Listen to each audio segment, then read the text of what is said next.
Les falaises, c'est évidemment la dimension du tragique. C'est-à-dire, c'est la confrontation avec la mort qu'il a eue souvent dans sa vie.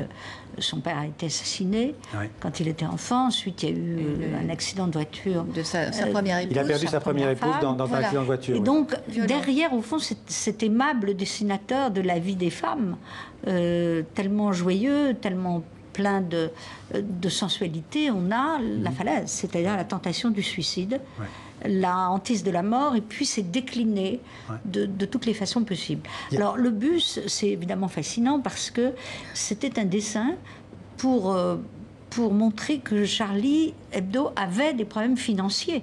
C'était pas du tout l'annonce du massacre. Oui, ça allait pas très bien. Ça allait pas très bien financièrement. Donc c'était... donc, évidemment, après coup, ça prend une autre dimension. Une autre dimension. Elisabeth Rudinesco vient de dire suicidaire. Il avait des...